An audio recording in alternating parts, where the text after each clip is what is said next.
बिस्मिल्लाहिर्रहमानिर्रहीम। अस्सलाम वालेकुम नाज़रीन, आप यूट्यूब चैनल देख रहे हैं। मैं इमरान ख़ान हूँ। नाज़रीन, बरतानिया में प्रोग्राम हुआ शहीद अरशद शरीफ की याद में। मैं तमाम सहाफ़ियों का शुक्रिया अदा करता हूँ जिन्होंने इस प्रोग्राम को ऑर्गेनाइज़ किया और उन्होंने याद रखा हमारे प्यारे साथी शहीद अरशद शरीफ को। इस साल 23 अक्टूबर को उनकी बरसी है। इस दिन उन्हें शहीद किया गया था कीनिया में, और इस हवाले से एक प्रोग्राम हुआ एतवार वाले दिन। कल इस प्रोग्राम में शिरकत के लिए हम लोग लंदन गए, वहाँ जाके हमने प्रोग्राम किया। मैं भी इसमें मेहमान था, साबिर शाकिर भाई भी थे। शहीद अरशद शरीफ की फैमिली से भी एक ऑडियो पैगाम आया था, वो भी सुनाया गया। शहीद अरशद शरीफ की 2 डॉक्यूमेंट्रीज़ भी दिखाई गई। कुछ उनके दोस्त हैं, आमिर मतीन साहब, दीगर कुछ और दोस्त हैं, अमीर अब्बास साहब, सिद्दीक जान साहब, दीगर और सहाफ़ी भी थे। तो इन तमाम ने वहाँ बातचीत की और साबिर शाकिर भाई ने बड़ी तफसीली बातचीत की केस के हवाले से, हक़ाइक़ के हवाले से। तो हम सबका शुक्रिया अदा करते हैं। ना हम भूलेंगे और ना हम भूलने देंगे। ये एक ऐसा केस है कि जो तारीख़ में ज़िंदा रहेगा, क्योंकि इसके मुद्दई हम तमाम सहाफ़ी हैं। आज कुछ बोल पा रहे हैं, कुछ नहीं बोल पा रहे। जो नहीं बोल पा रहे उनके दिल में भी दुख है, और कल वो ये सब आवाज़ उठाएंगे। ये जिन लोगों ने जुल्म किया है वो हमेशा इन सीटों के साथ चिपके नहीं रहेंगे। हम उन्हें कटहरे के अंदर लेकर आएंगे। जब ये मतला साफ़ होगा तो उन्हें इसका जवाब देना पड़ेगा। अभी सिर्फ इंतज़ार हम ये करते हैं कि जो बातें हम करके आए, जो हक़ाइक़ हमने सामने रखे, उसके बाद एस्टेब्लिशमेंट अपने कौन से मज़ीद टाउट्स और असासे लॉन्च करती है ताकि वो बेनकाब हों और हमें पता चले कि कौन कौन आजकल एस्टेब्लिशमेंट के लिए या मिलिट्री एस्टेब्लिशमेंट के लिए टाउटगिरी का काम कर रहा है। ख़ास तौर पे सहाफ़ियों में से मुझे इंतज़ार रहेगा कि कौन कौन अब इसका जवाब देने के लिए लॉन्च किया जाता है। नाज़रीन, ख्वाजा आसिफ साहब के मैं स्टेटमेंट्स देख रहा था। ये तो शर्मिंदा भी नहीं होते। यानी इस उम्र में आके बंदा कम से कम ये कर लेता ना कि मेरी उम्र की शर्म हो जाए। यानी शर्मिंदा भी नहीं होते। बहुत अजीब किस्म की डिटाई है। वैसे शर्मिंदा तो इन्हें तब होना चाहिए था जब ये उस्मान डार से इलेक्शन हार गए थे और जनरल बाजवा से कह के इन्होंने सीट ले ली थी। शर्मिंदा तो इन्हें तब होना चाहिए था जब ये उस्मान डार की वालदा से भी हार गए थे बगैर इंतखाबी निशान के, और इनकी हार अनाउंस भी हो गई थी ऑलमोस्ट, लेकिन फिर इन्होंने एस्टेब्लिशमेंट से जाली फार्म 47 ले लिए थे। अब भी शर्मिंदा नहीं हो रहे। एक दिन पहले तक ख्वाजा आसिफ जिन मुज़ाकरात को गद्दारी कह रहे थे, मुल्क की दुश्मनी करार दे रहे थे, अभी वही मुज़ाकरात करने के बाद वो जश्न मना रहे हैं कि जनाब हमारा तो काम हो गया, काम बन गया, कमाल काम हो गया, हमें तो बड़ी कामयाबी मिल गई, और कामयाबी अपने खाते में डालने की कोशिश कर रहे हैं। यही तो इमरान खान समझा रहा था। इनकी खोपड़ी में बात देर से घुसती है। इमरान खान समझा रहा था कि पाकिस्तान मुतहम्मिल नहीं हो सकता सारे फ्रंट खोलने का, लिहाजा बातचीत करो और दहशतगर्दी के मामले को हल करो। अभी भी मौका है। इमरान खान साहब ने जो बाकी बातें समझाई हुई हैं दहशतगर्दी से निपटने के लिए, उस पॉलिसी के ऊपर आप चलें। ताकत का इस्तेमाल कम करें, दिमाग का इस्तेमाल ज़्यादा करें। सियासी लोगों को आगे लेकर आएँ, कबायली जरगे से बातचीत करें। ये मामला हल की तरफ जाएगा, वैसे नहीं जाएगा। इसमें नाज़रीन पाकिस्तान को देखें। पहले तो पाकिस्तान का बिल्कुल एक नुक्ता नज़री अलग था ना। जब पाकिस्तान डोनाल्ड ट्रंप को तश्तरी में सजाकर अफ़गानिस्तान के साथ एक जंग पेश कर रहा था कि हुक्म कीजिए आका, क्या करना है, तो ट्रंप ने ही फैसला करना था जो भी करना था। लेकिन हुआ क्या? हुआ ये कि डोनाल्ड ट्रंप ने इस पर कोई तवज्जो नहीं दी, और उसकी वजह यह है कि अमेरिका में डोनाल्ड ट्रंप के साथ जो हो रहा है वो कम हो रहा है। वहाँ पे तारीख़ी नौइयत के बड़े बड़े एहतजाज हो रहे हैं। इतने बड़े एहतजाज पहले अमरीकी सदूर के ख़िलाफ़ हमने नहीं देखे। एहतजाज होते रहते हैं अमेरिका में, लेकिन इस बड़े पैमाने पर इस तरीके से ऑर्गेनाइज एहतजाज, ये बहुत बड़ी कैंपेन बन गई है। नो किंग्स मूवमेंट, कि कोई बादशाहत नहीं है, ये मूवमेंट चल रही है वहाँ पे अमेरिका में, ट्रंप के ख़िलाफ़ चल रही है। और ट्रंप ने लोगों को चिढ़ाने के लिए एक अजीबोगरीब आर्टिफिशियल इंटेलिजेंस की वीडियो लगा दी। वो लोग और चिढ़ गए।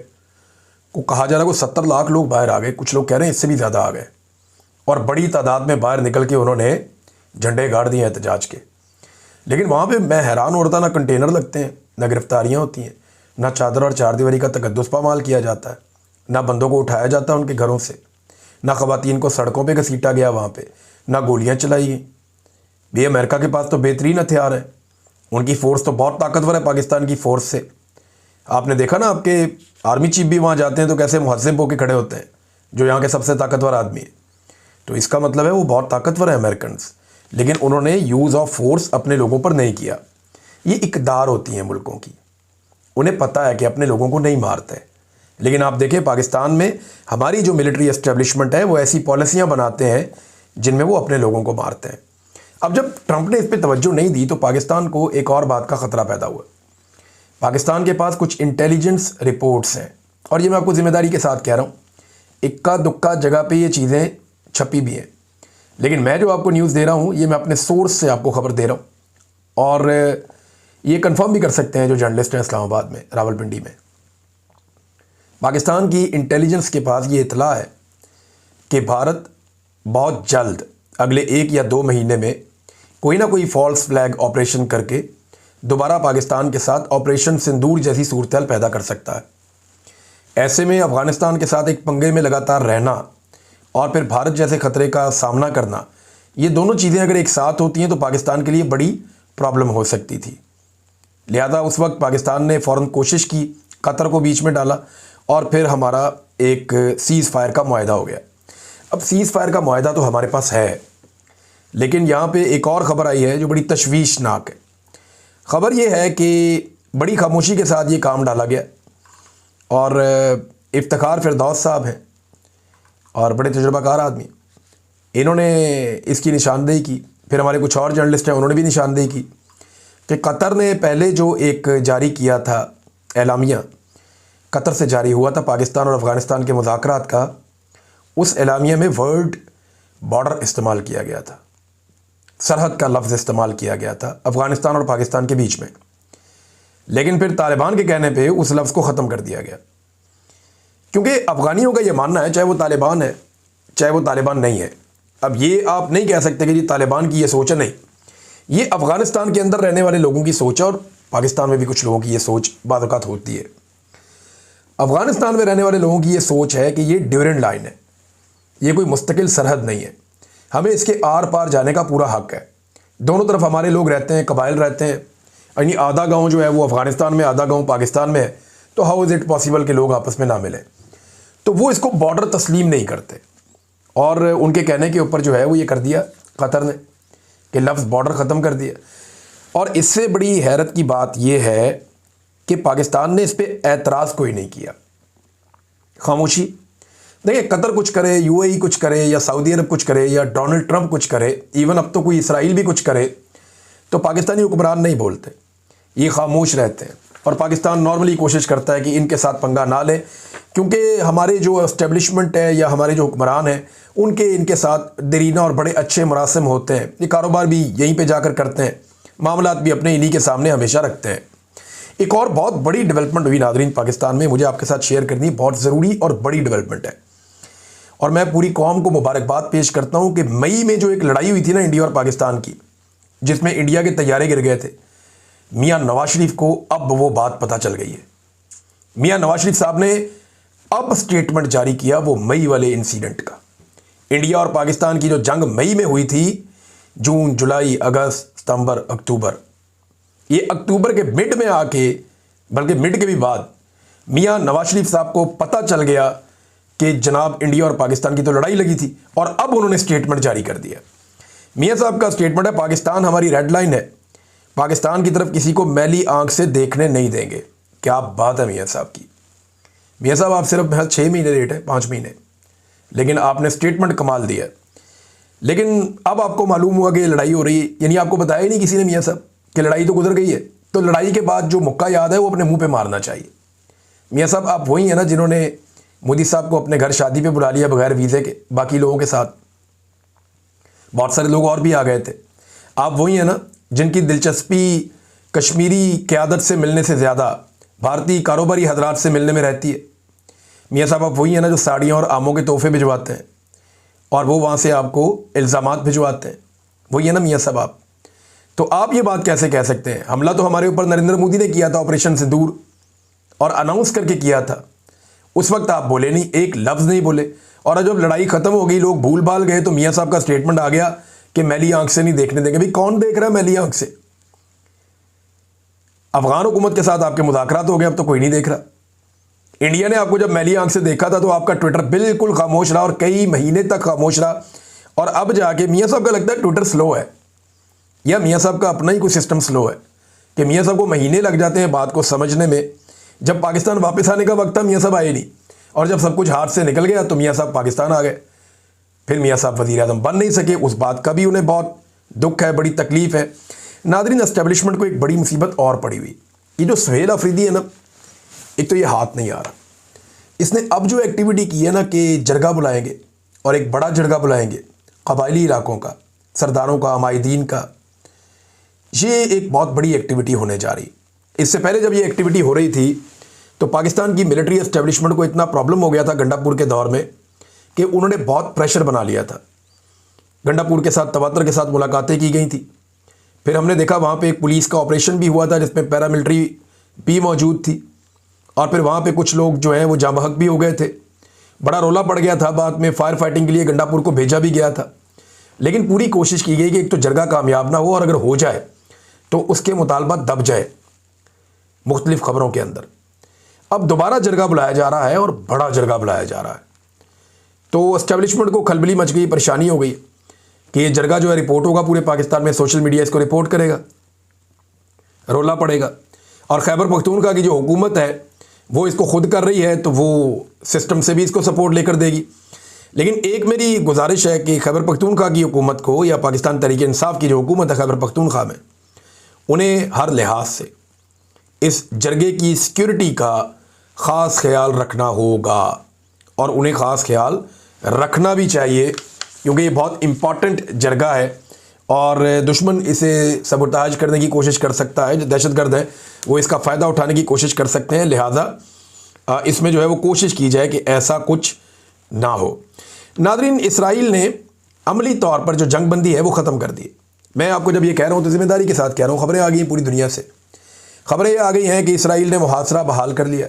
इमदादी जो सरगर्मियाँ हो रही थी, जो फ़लस्तीनियों के लिए खाना आ रहा था, पानी आ रहा था, दवाइयाँ आ रही थी, इमदाद आ रही थी, वो सारा सिलसिला भी इसराइल ने रोक दिया है और बमबारी भी शुरू कर दी है। हमास का स्टेटमेंट भी आ गया, एक इसराइली वज़ीर का स्टेटमेंट भी आ गया।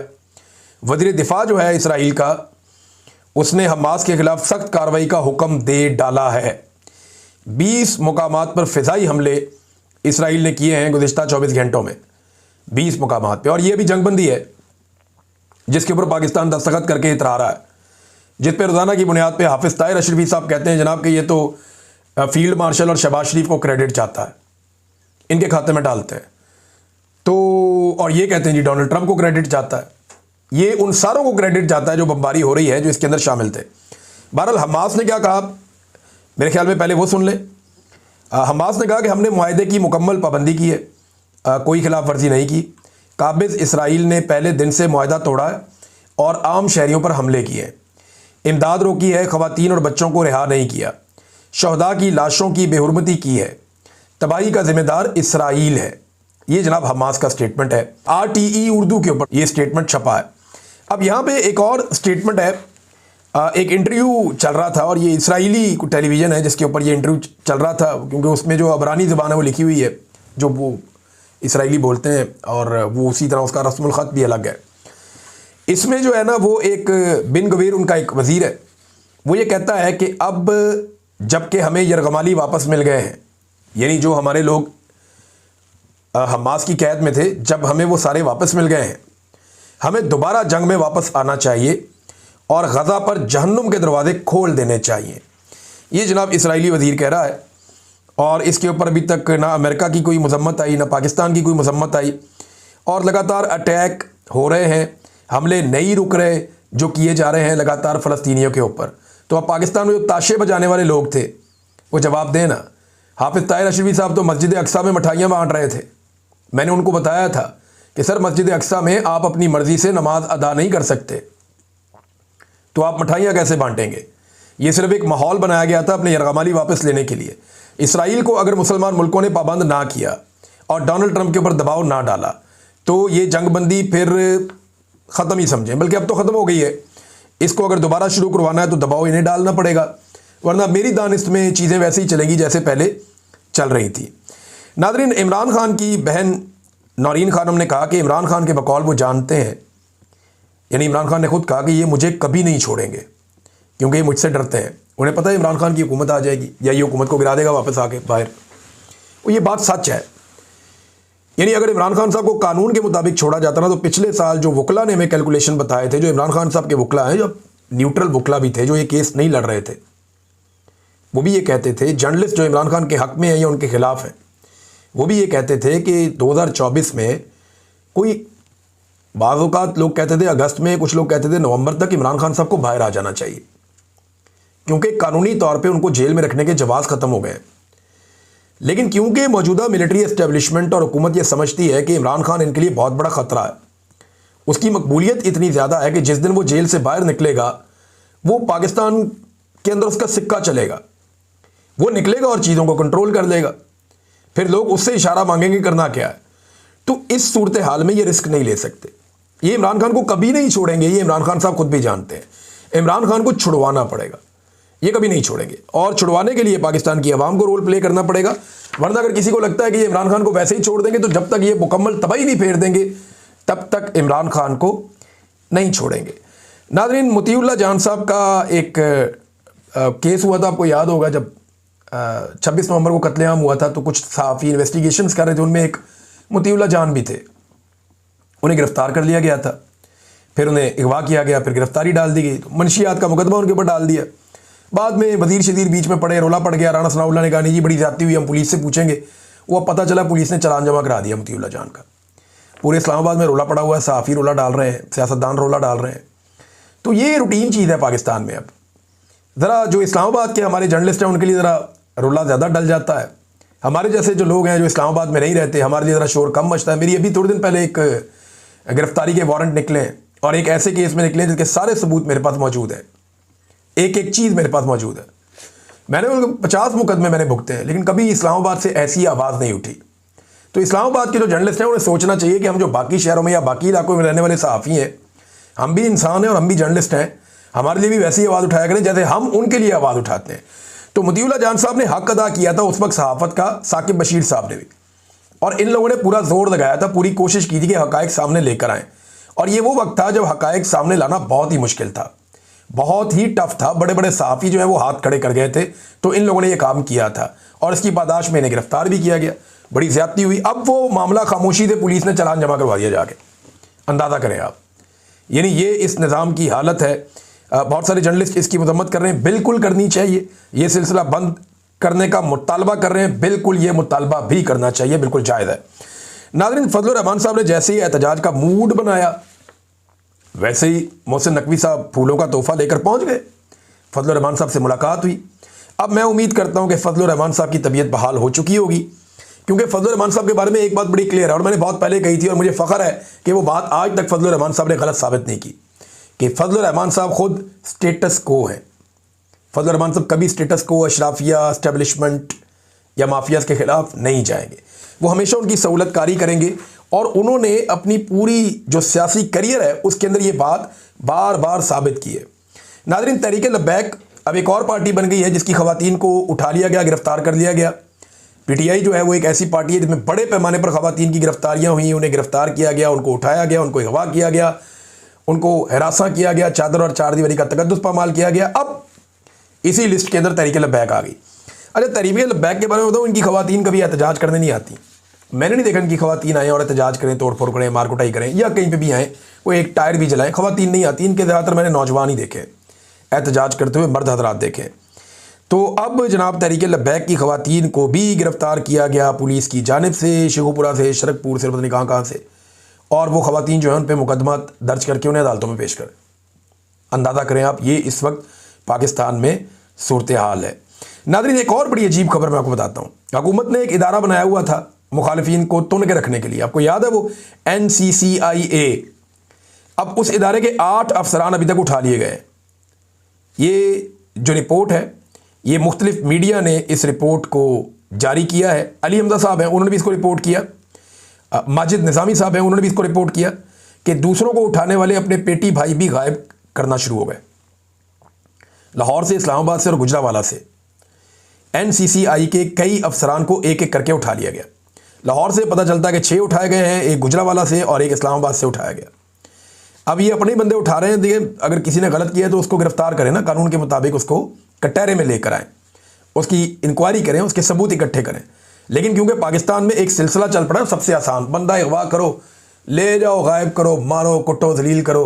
वो क्या किया इन्होंने उसके साथ, जो कमिश्नर था चट्ठा रावलपिंडी वाला, पूरी खबर है मेरे पास, आपको देता हूँ 1-2 दिन में। कमिश्नर चट्ठा के बारे में मेरे पास क्या इतलात हैं, तफसीलात आपके साथ शेयर करूँगा। अब तक के लिए इतना ही, अपना ख्याल रखिएगा, अपने चैनल का भी। अल्लाह हाफ़िज़।